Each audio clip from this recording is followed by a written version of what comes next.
how the hell are we feeling about our Minnesota Timberwolves following last night's game? Hey, it was a hell of a game. Well, say what you want about the result, but, man, I'm telling you, this is going to be a great series. This one, the Eastern Conference Finals, it's some good basketball. It's fun to watch, but yeah, Var, I don't know. I felt like the Timberwolves kind of let that one slip away a little bit. Okay, so this is one of those games where you see the greatness, which they needed. You see the greatness in Kyrie and Jokic. No, how you say it? Jokic? I guess confused between Doncic. Yeah. There we go. Luka. Yeah, thank you. Jeez. Listen, I feel like we saw their greatness play out last night. I mean, you had to see them somewhat play out of their minds to be able to pull the game out. And watching it, I said this Minnesota team is going to go as their bigs go. Like, we know what Ant-Man can do. We know what he can do. But what you're going to need from Minnesota in this series is basically you're going to need your big men to play big. So you're going to need Anthony Towns. You're going to need Gobert. You're going to need those guys to really play big. And they didn't. They did not come up big. Too many easy points. Too many easy points from other guys. You know, outside of Luka and outside of Kyrie Irving, you're going to have a hard enough time trying to win this series guarding Kyrie and Luka. You got to guard the paint. I think we had this conversation. I said you got to guard the paint. If you don't guard the paint, it is going to hurt you. You know what's crazy is Brady always told me, if you don't that? guard the paint, you ain't. That's what he told me. His words exactly. I don't know what the hell that means, but I will say this. Right. I differ a little bit in the sense of, the saying, the stars are big and bright down in Texas? Yeah. I thought the stars, Kyrie Irving and Luka Doncic, stepped up when they needed to the most. That's what I thought the difference was. And this isn't like a shot at Anthony Edwards or anyone, but it's Game 1 Western Conference Finals, new territory for him. But those two, when they needed to, in particular in the fourth quarter, they stepped up. They made shots. They made plays when they needed to. I thought that was the difference, like the star power of Luka and Kyrie. And if you go back to when Kyrie first got there, how many naysayers were there that this wasn't going to work? This tandem, this duo, they weren't going to be able to play together because of their style of play. I would argue it's kind of worked out pretty damn well. Yeah. And Kyrie Irving, the older he's gotten in his game, I love watching him.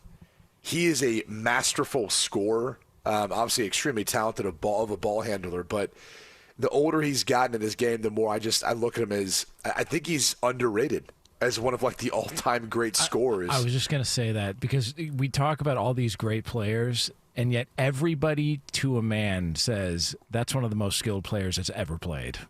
And he almost doesn't get to showcase it sometimes. When he wants buckets, he gets buckets, man. It's really unbelievable. It really is. He's so talented.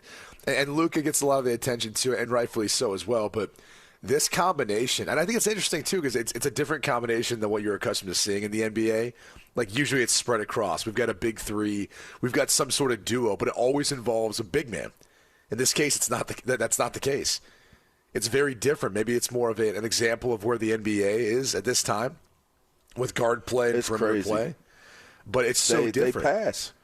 Well, they pass, but it's also pass. The ball control as well, right? Like Kobe and Shaq, or going back to the big three starting in Boston with Ray Allen and Paul Pierce and Kevin Garnett. And then you go to Miami, then you go to all these different places that have had some combination of a big three. I guess the group out of OKC, when you include Harden and Westbrook and Durant. 4.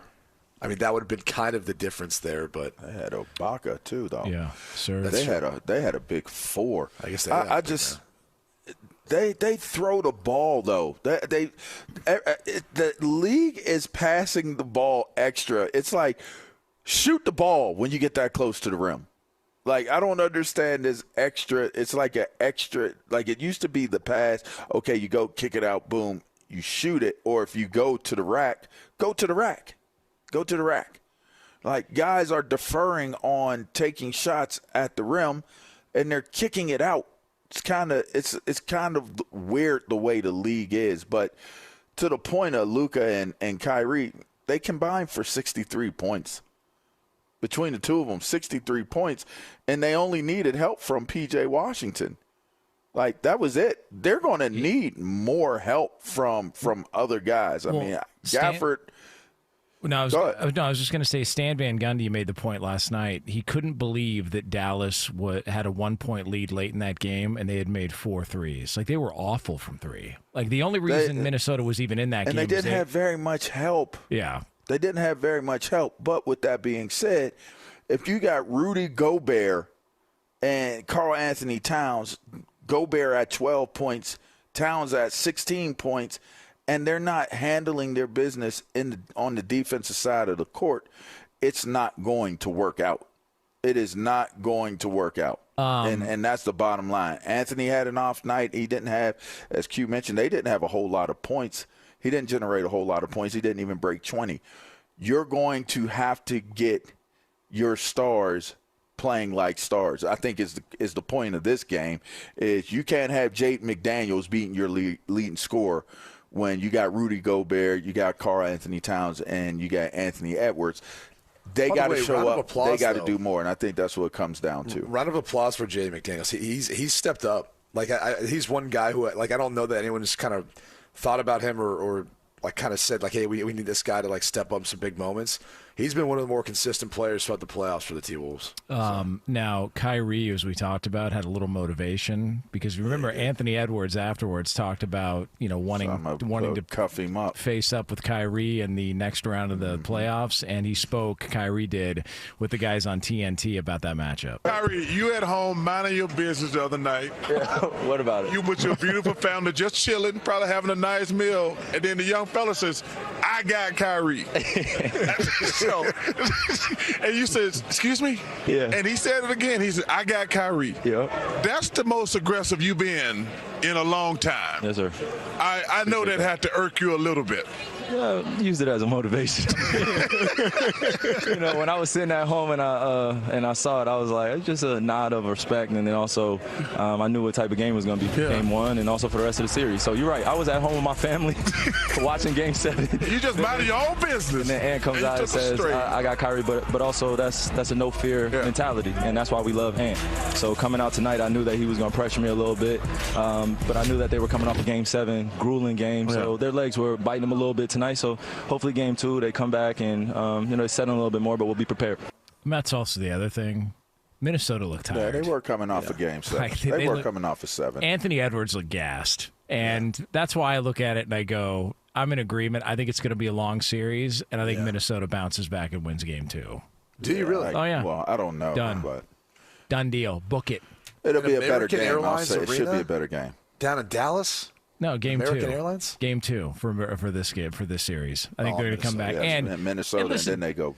Yeah. The Wolves have proved they're road warriors. All right, so they'll go on the road and they'll take one in Dallas. I'm not worried. I still think Minnesota's got a great shot. And for our fans listening on the Sounds Yalahorn, like you're sucking up to Scott Shapiro. That's not true. Like. I'm sucking up to our fans listening on the Yalahorn in the Twin Cities. The Yalahorn. That's right. Our friends on K-Fan, you got a friend in me too.